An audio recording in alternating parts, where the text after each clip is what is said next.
Go, Max. Good morning, everybody. Welcome to the Saturday morning real estate marketing show with Ruthie Rocks, Ruth Allbrand, and I am Marketing Max. Today is episode 106. And today we have a special returning guest, Mr. Aaron Taylor, the real estate guy. He's going to break down what him and his team does on a daily basis to reach the level of success that he's been able to reach over the past, and what he's going to do this year to reach even new heights in 2020. So before we turn the mic over to Aaron, Ruth, what's happening in Las Vegas? Well, according to the GLVAR stats, the average price the first 11 days of the month is $321,000. And we've done about 1,446 transactions so far this year. That's pretty good. And last year, the same time, same 11 days, the price was $330,000 with 1,550 transactions. So we're a little bit behind, but sometimes that has to do with the weekends and what day New Year's falls on. So we'll see as time goes on, how things progress. But I will tell you that Aaron Taylor is still in the top 10 Nice. this year. Yeah, that's fantastic, Aaron. And yeah. So the top 10 did about 65 transactions, and you're right up there. So congratulations. Yeah, congratulations, Aaron. Hey, that's not, you know what? You have been so consistent that I don't, oops, we lost him. Where'd he go? We'll get him back. Hang on. I got you, Aaron. Don't worry. He'll come back here. Yeah, a persistent and consistent. Are you back, Aaron? I'm back. Yeah, consistency is the key. And we're going to talk today about your consistency, as a matter of fact. Okay. Before we skip on that, I mean, I think Aaron's saying that with the average, home price now at what you said, 21? Yeah. I said 321, yeah. Right? It's higher than it was in 2006.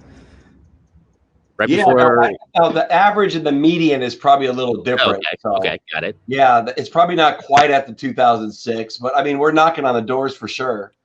And I'm going from memory. I don't recall December ever going up.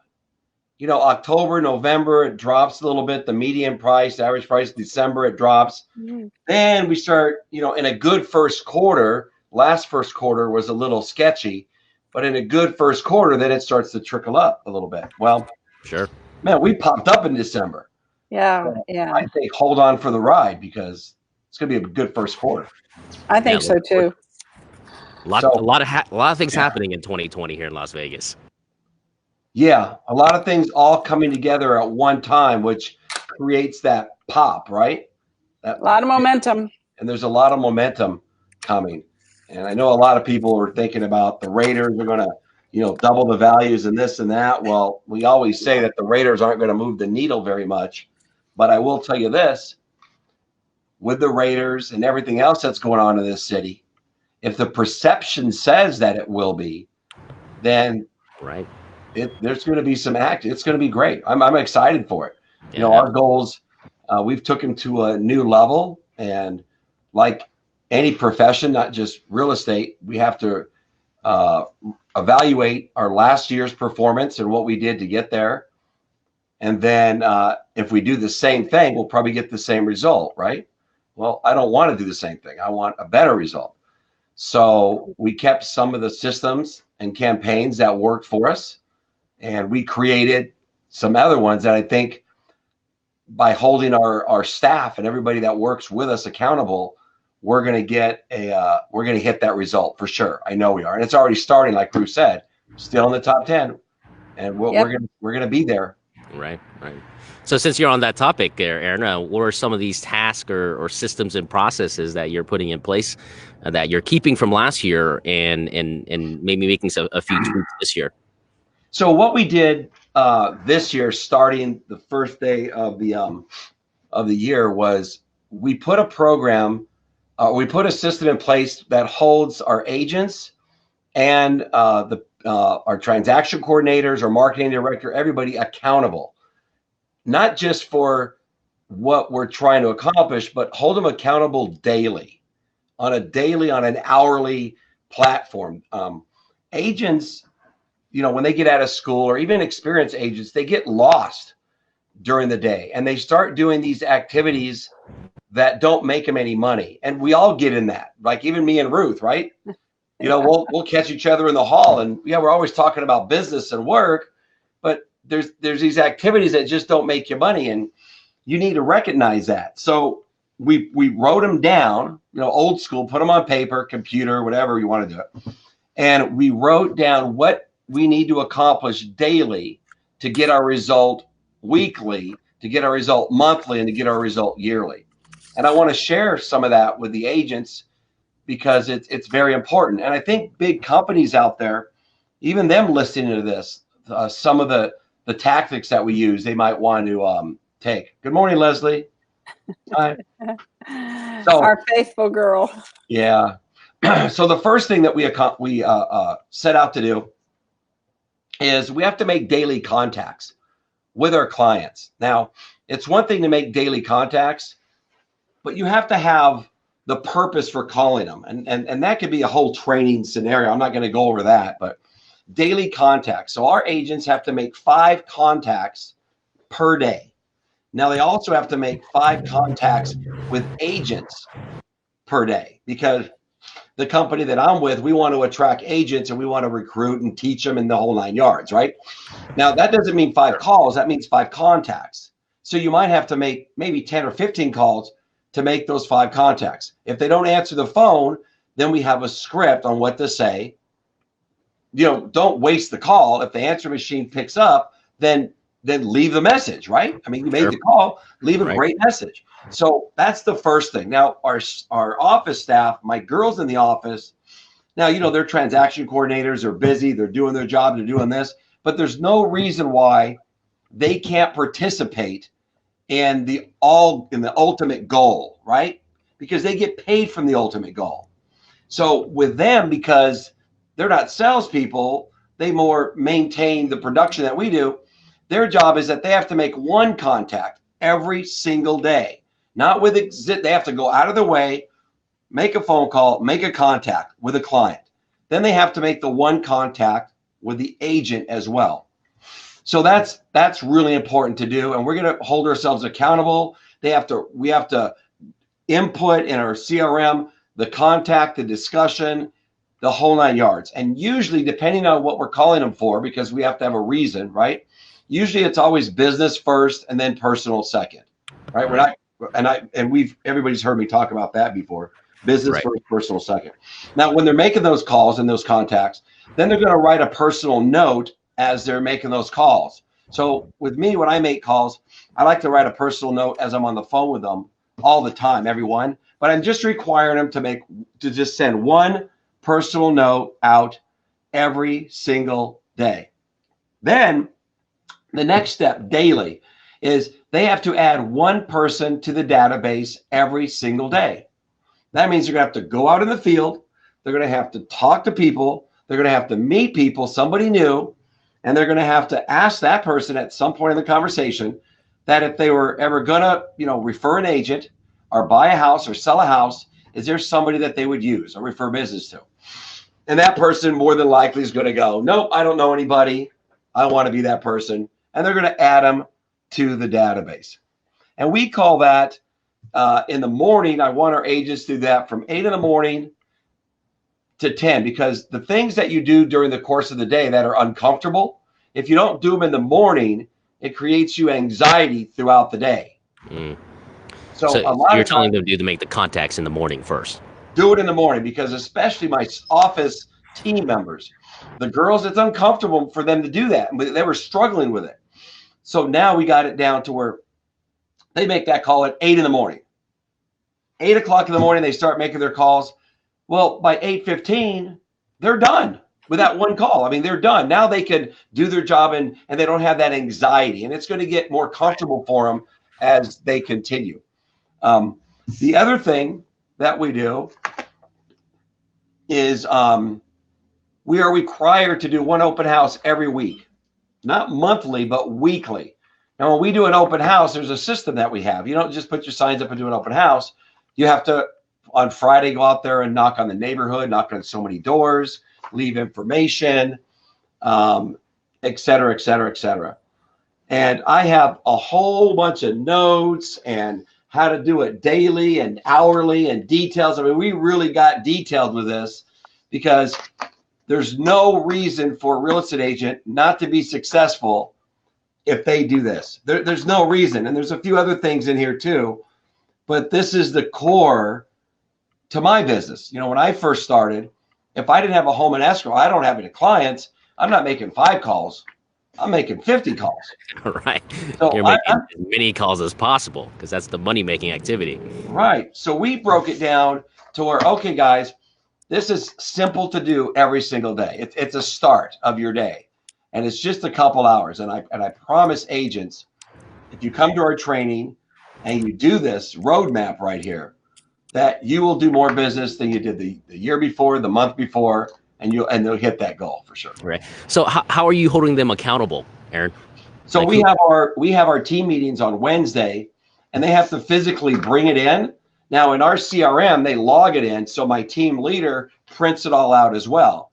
And we see the let's say it's clients, the calls, we see the clients, the name, the contact, the information, everything that was written in there. So we know that it was an actual contact. Same with the real estate agent. When they call the real estate agent, we put them in our CRM and they put in there. They're happy with their company. They said, leave me alone. Don't call again. They love Aaron Taylor. They love to come see him.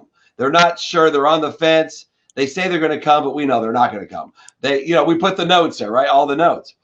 And that's how we hold them accountable. And then we talk about it. We go around the room and say, okay, talk about your calls. So everybody can share and hear. Then we have to tweak the scripts, maybe the responses a little bit, because just like when you get feedback from people looking at one of your listings, if you hear the same thing, that wall that's red, everybody hates, you're going to paint the wall beige. So we talk about it so we can tweak the scripts, because if we hear the same challenge every time, we're going to tweak it and change it so it comes off a little more smoother. Right. So Aaron, I have a question. So how many phone calls does it take before they get a voice? Have you tracked that yet? You know, it's all different. And a lot of times it depends who you're calling, right? If you're calling past clients, if you're calling prospects, if you're calling, it all depends. But I know with agents at 8 in the morning, they probably have to call about 12 or 13 from talking to them to get 5 contacts. With clients, I think if they call 7, 8, they'll get 5 people to answer the phone. So it's not that much. But when we first started doing this, my girls, they didn't understand the power of like leaving a message. They would think, boss, the agent didn't answer, so we hung up and we just called another one. I'm calling all these agents and they're not answering. I have to call 15, to get 5. And I'm like, well, you're missing an opportunity. You got their voicemail. They're going to check it probably. And worst case scenario, here's the worst case scenario. I look at it. I always look at what's the least good thing that could happen during that call. Here's the least good thing. Hi, this is Max with Aaron Taylor, the real estate guy's office. That is beautiful. That's wonderful. They get to hear Aaron Taylor, the real estate guy's office on a message. Well, right. That's branding, right? Exactly right. It doesn't matter. It's branding. So everything is branding. When you answer the phone, Aaron Taylor, the real estate guy, and people hear you, it's branding. There's so many inexpensive free things that you can do to brand yourself and to be successful, but it's all the little things collectively that get you to that point. And they're all extremely important, right? Text your wife right now and say, you were amazing last night. I really enjoyed playing cards with you. I love you. I can't wait to see you. That's a little thing and it's free, but how far will that go? Huge. Right. You're going to get lucky tonight. Do it. Exactly. So we're really going to concentrate on the details, on the little things, so we can get our results, so we can get better results and be more profitable in 2020. That's the key. So you said something that you call clients and you also call prospects. Where do the prospects come from? So in our sync, we add everything that we do, advertising wise, everything, everybody we talk to, we throw them in our CRM, and they're labeled buyer prospects, seller prospects. And then our clients are labeled the ones that refer us, the ones that use us, the ones we're working on. Then we have agents in there. So there's categories for everybody. So when you're going to call, let's say, a prospect, a buyer prospect, the phone call might be a little different, right? You might want to call, and maybe it's talking about interest rates or what a good time the first quarter is going to be and how the market's going to be on fire. And you better get off your keister. Let's go look for a house, right? And oh, by the way, if you're ever to buy or sell a house, or a friend or family member that was, is the real estate guy still the team you're going to use or for business to? Well, yes. Well, let's go. If you call a past client, you might want to call and say, hey, Bob, 2019 is over. I know you bought a house last year. We care about all our VIP clients. Do you have all the information you need for taxes for 2019? Do you have your settlement statement, your closing packet? We'd love to offer the service and help you any way we can. Oh, by the way, if you were ever to buy or sell another house, right, a friend or family member that was, is Aaron Taylor Real Estate Guy still the company you use for business to, right? So these scripts that you put in place for all different reasons really make a difference in what we do. I'm just spitting them off because you know what else I was teaching agents to do, Ruth, on Tuesday? You should know, there was a phrase that I coined, and I thought, well, I like this. I'm going to use it. And the phrase is knowledge till you teach. You have to have you have to know your job. When you know your job so well, where you can stand in front of 100 people and teach it, man, you're on fire. You accomplish it. Right. So you need to know that job to teach it. And once you do that, you can talk to anybody about it. That's true. Posture.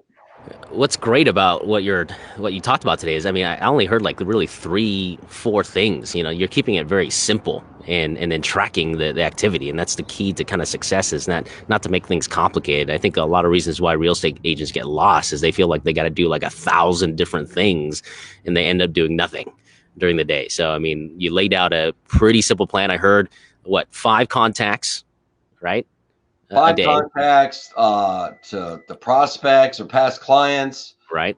Business first and personal second. Make sure you write a handwritten note. Oh, and another thing they do that's on here too is they have to go by one person's house a week. I just said one. They bring them a little Popeye gift. They open the door. They say hi to them. They ask them how they're doing.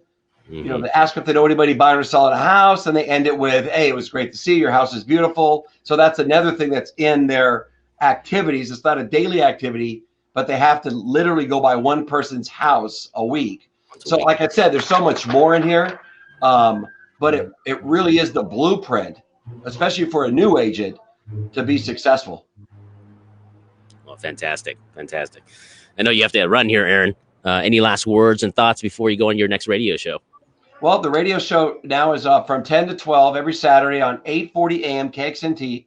It's called Real Estate Live. It's a fun radio show. It's live. People call in. And the only other thing I want to say is that, like I always say, I'm very grateful for my job and grateful for all the people in my life. And I really enjoy teaching and helping agents get to the next level. So I'm very easy to get a hold of. Just Google me or look me up and text me, and love to have a conversation with you. And I'm so grateful to have Ruth in my life. Yeah, absolutely. Well, the feeling's mutual, Aaron, and I think that we bring a lot to the community and to the real estate agents, and giving them tips for success. And just so agents out there know that 83% of the agents are forgotten by their clients when it's time to list their home. So if you're out there selling homes, follow what Aaron's doing at the very least, and stay in touch with the people that you just sold a home to. And everybody's looking for that Instamatic check. And I can tell you that real estate is a marathon. It's not a sprint, and it takes time to get to the place where you probably want to be. It doesn't happen overnight, and there's no magic to it, is there, Aaron? No, there's not. And if you if you don't want to make it a marathon and you want to make it maybe just a good jog, do this. Have a system, have a process, and Aaron's got it. There's nothing that's going to give you a jump start like doing the process. You can start running right now. I mean, you don't have to. You could run by just doing this. Don't make 5 contacts a day. Make 20 if you have nothing else to do. Watch what happens. And every time my agents do it, it's hilarious. So I'll tell you a quick story and then I'll get out of here. One of my agents, the first day he didn't do his contacts and he had an issue. And I said, so I kind of talked about him in front of everybody, kind of called him out, and he was embarrassed about it. Now, this guy has a lot of potential. So during the course of the day, I said, he called me and asked me something. I said, I'm not even going to help you. He goes, what do you mean? I said, you call me back when you made your contacts. You want my help? You want my advice? You call me back when you made your contacts, or A, you're going to go back to doing your other job. You won't be on our team. And B, I'm not going to help you with anything, because from now on, this is what we're doing. You do it or you don't. I just called him out on it. He called me back at 6 o'clock at night. And the first thing he said is he cussed me out because I was right. He told me about the 2 people he talked to. One, he's going to be showing houses this week. The other one wants to buy a house next month. So that pissed him off because I was right. And he knew it, but he's just fighting his demons. You know, it's like, I don't know what's so uncomfortable. They have to work through it. So I'm going to go do my radio show. Max, I love you too. Yeah, thank you. I appreciate that. You're great too. Thank you Bye, very much. guys. All right. Bye, Have a great Aaron. day. Thank you so much for joining us today. All right. He's something. And I don't know if everybody out there is familiar with Brian Buffini, but basically that's the Brian Buffini, how you win the day and win the week. You make your calls, you write your notes, you do pop-bys, you add things to your database and or delete them. And then you give your referral base a call. Mm-hmm. One of the things that we've added to our social media, because we subscribe to the same list of tasks that Aaron does in social media. And one of the things, though, that social media allows you to do, in addition to leaving a message, we have the green room. So we have people do a video that says, hey, sorry I missed you, and whatever you want to say to that particular client at that particular time. Or you can just do a generic one, but let people see your face. Let them hear your voice. Yeah, absolutely. And something a little different, right? And people are more likely to open a video message than they are just to listen to a voicemail. Actually, probably more so. No, that's right. We're all getting, I don't know about you all, but I'm getting deluged with phone calls, and it's tough. It really is. Your phone call is public. That's why, Ruth. Yes, it is. But I mean, a lot of the agents, you have all the marketers in the world knowing, how to get your phone number and how to get in touch with you. And, you get worn out sometimes. Then when you don't answer that one phone call that was a referral or a client, then you feel terrible. Right.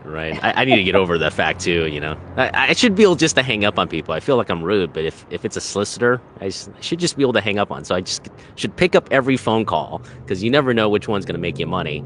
But then if it ends up being a solicitor, I should get over the fact that I should just be able to hang up on them. I still need to get over that, but yeah. And Aaron has a whole team and he's got a whole staff, and that's not everybody, but I would advise people to get your marketing materials together. Sometimes we get hung up because, oh my gosh, I've got to put out a flyer, or I've got to, I didn't get my cards, or I didn't put the stamps on the envelopes, or just get all that stuff done maybe on the weekend or on some downtime, so that when you're ready to rock and roll, I don't know about you all, but when I'm ready to rock and roll, I want to be that hamster in the cage going round and round and doing the thing, writing the note, putting the address on it, stamping it, done, next, and it's much easier to do it that way. Or after you call somebody, say, sorry I missed you, and you can do the video. So there's so many different things that you can do now. I know Aaron has branded himself over the years, and I know it's cost him hundreds of thousands of dollars, because if you think about it, all the TV that he's done, and the commercials that he's created, now you have that ability in the palm of your hand, and you have access to social media, which I know is slowly replacing, some of the branding that Aaron was able to do, 15 years ago. Sure. But what I love about what he's always taught, he's old school, which I still like. I think still is the most effective. I mean, a phone call from I believe a relationship building and an impact value is so much more powerful than just doing social media. And I think he's still incorporating that, which is great. Yes. You cannot get away from picking up the phone, No. no matter what comes about, until the day that you be able to see people virtually, right next to you. It's still, the phone is still so powerful in reaching people. Well, and having a message in a script, right? That continuously brands you. Yes, and Aaron has figured that out, of course. And I think it's great that he's finally got his team going to where they have a system, because, as you know, systems work, and the process of the system will bring results. I mean, guaranteed. And I know what Aaron's goal is. Aaron's number 10, and Aaron wants to be number 1. So it's going to be very interesting this year to watch him. And just like Nora's saying there, getting back to the basics. Well, the basics haven't changed. Sales is a contact sport. The way that we do it has changed a little bit. The opportunities that we have increased. So we need to take advantage of the phone calls, the texting, the videos, but still writing personal notes to me is like one of the highlights of right, because it's so rare. Now when I get a personal letter in the mail, I'm like, wow, what is this? Yeah. So yes. I mean, it's so rare, and it becomes an item of interest now. When people receive it. So I love it. Handwritten notes, picking up the phone. I mean, building relationships the old school way. Touching, kissing babies, and then shaking hands. I mean, I don't think you can beat that from an impact level. And one of the things that when I do my social media training, I really delve deep into is that, yes, the iBuyer platforms are upon us. And yes, they're going to take a percentage of our business. However, they can't take away the personal touch, and they can't take away, the fact that we give the client representation, and that we negotiate for the client. We represent that client, and we can't forget that in our messaging to our database or our prospects. Right. We got to remind them the value of what we bring and the professionalism, because sometimes they don't know, and sometimes they need to be reminded, and it's our job to resell our old prospects, old clients in every interaction of our value, and we can't forget to do that. And Aaron Taylor does a great job of that. He really does. He really does. And you know what's so great, everybody? You've got a blueprint. You're not out there just flailing and wondering, what do I do next? We just gave you a blueprint. And I think that's fantastic. Yeah. It's your job now to go execute on it. Or if you need help, when's the next class here, Ruth? Well, we just finished our social media class, which was what a great group of people. I mean, I just thank you all for being so interested and everybody offered suggestions, and everybody learned, and it was really great.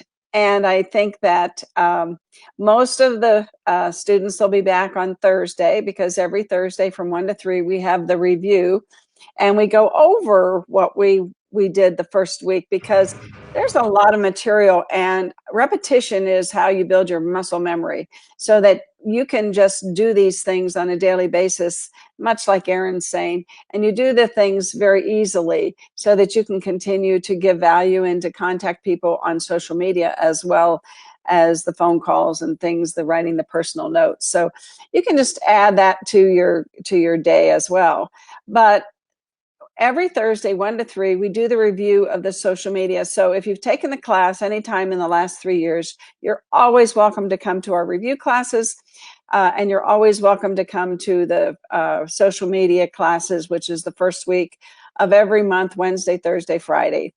And on Monday, we're having 3 CE credits by Jimmy Daig. Okay, that's right. Yes, on ethics. And Jimmy is so entertaining, and we so look forward to him. And actually, that class, I think, is full. We also have another class coming up, though, on the 24th of January. So if people go to agentformula.com, agentformula.com. I didn't have time to write it this morning, but I'll say it. agentformula.com, and go to the training, and you will see a full calendar of training events, including Jimmy Daig, Aaron Taylor, myself. We have a 3-hour CE class for social media. So it is jam-packed with education and helping people to take their business to the next level, or get started, or get back to basics. Whatever it is, we have something for you. Fantastic. Sounds like a full slate of classes. There's no excuse for not knowing what to do. Ruth has dedicated pretty much her entire life and put a lot of money behind building this training center here in Las Vegas, and hopefully it'll be a beacon for some real estate agents to come by. So I apologize, everybody, for the weird setting that I'm in today. And I don't know if you noticed, but I'm actually outside, and it is beautiful. I look at the beautiful blue sky behind me, but my building I guess the fire alarm went off this morning, but we made it work. But any last words before we end the show today? Well, I just want to say that I started my podcast with Jimmy Daig, and we did episode number 1. We're going to get together as a kind of like a dry run, but it was really good. It turned out really good. So we're just really pleased. And on Monday after the class, we're going to get together, and we're going to get our schedule together. I had to be out of town most of this past week, so that's right, you're in California, I kind of got off my routine. But Jimmy and I are going to get together and do our podcast, and I'm going to be doing a podcasting class so that I can teach everybody else how to do it as well. And fantastic. Yeah, so many ways to reach people and to stay relevant, which we have to do. And just thank you all for 106 episodes is amazing. 106 episodes. Yes. Right. And through all the little technical difficulties and stuff like that, but we made it work along the way, and appreciate your patience along the way here. The sun beating down on my really big forehead here, which is embarrassing. But have a good week, everybody. Go out there and make it productive this week. Yes, and thank you so much, and we love you. Bye-bye.